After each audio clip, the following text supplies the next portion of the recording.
Welcome to The Explainer. Today, we're diving into a massive shockwave that's hitting the business world.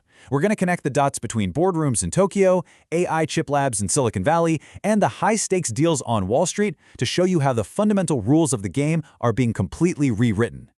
Okay, I know what you're thinking. This seems like a totally random list, right?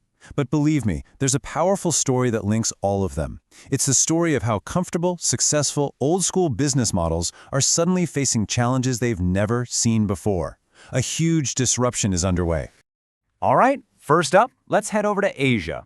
For years, a certain way of doing business was just the way it was. But now, a quiet revolution is happening, and it's happening right inside the boardroom. For decades, so many of Asia's top companies basically acted like dragons, sitting on these enormous mountains of cash. But now, a new breed of activist investors is storming the castle, and their demand is really simple. Open up the corporate wallet and start rewarding the actual owners of the company, the shareholders. And this chart, this really gets to the heart of the problem. You can see it right here. For years and years, the return on equity for companies in major Asian markets was just way behind their Western counterparts. Investors were getting really impatient, and looking at this, can you blame them? But here's the thing, the pressure is actually working. Just last year, Japanese firms delivered a return on equity of 8.6%. Now that's not just a big jump for them, that number actually beat their American and European peers. This isn't just a statistic, it's a huge signal that this revolution is not only happening, but it's profitable.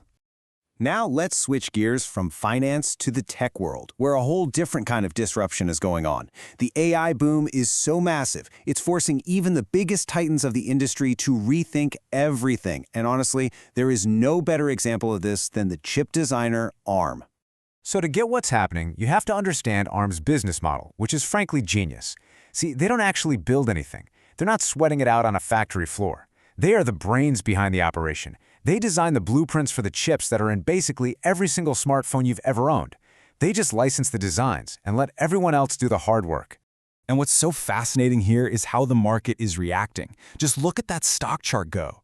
That massive surge, that's not about how many iPhones sold last quarter. No way. That is a huge bet from investors that ARM is going to be the one to dominate the next great wave of computing, artificial intelligence. And this, right here, is ARM's big dilemma. See, the AI race requires chips that are way more powerful and specialized. That super efficient, one-size-fits-most model that let them conquer the smartphone world, it just might not cut it for AI. So they're making this incredibly high-stakes pivot, designing their very own AI chips for the first time.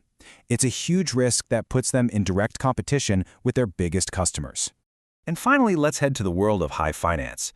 For more than a decade, private equity firms had what seemed like an unstoppable, almost magical money-printing machine, especially in the software business. Well, that machine has just ground to a screeching halt. The playbook they used was beautiful because it was so simple. You'd use borrowed money, back when money was cheap, to buy a good software company. Then you'd go out and buy a bunch of smaller competitors, kind of bolt them all together, trim the fat, and then sell this new, bigger company for a giant profit. And it just worked. Over and over and over again. But, like The Economist says here, that whole era is just over. The secret sauce, the one magic ingredient that made the entire recipe work, which was cheap and easy debt, it's gone, vanished. When central banks started jacking up interest rates to fight inflation, they completely changed the rules of the game. All of a sudden, borrowing money got really expensive, and that fractured the entire buy and build model. So now, these firms are basically stuck holding all these companies that they can't easily grow and they can't sell for a profit. So what have we learned today? What are the big takeaways? Well, first, we're seeing that investors can and will force huge changes in corporate culture to unlock value. Second, a technological wave like AI is a force of nature. It's so powerful, it's forcing even the most successful companies to bet the farm just to keep up. And third, well, financial gravity is a real thing. Business models that were built on the idea that money would be cheap forever are facing a very painful reality check. The one thread that ties all of these stories together is disruption. Massive, unpredictable disruption. The old ways of doing things are crumbling. And so the really crucial question for everyone, for investors, for employees, for all of us, is this. As these old models break, who is going to be agile enough and innovative enough, and frankly brave enough, to build the new ones? That, right there, is the multi-trillion-dollar question.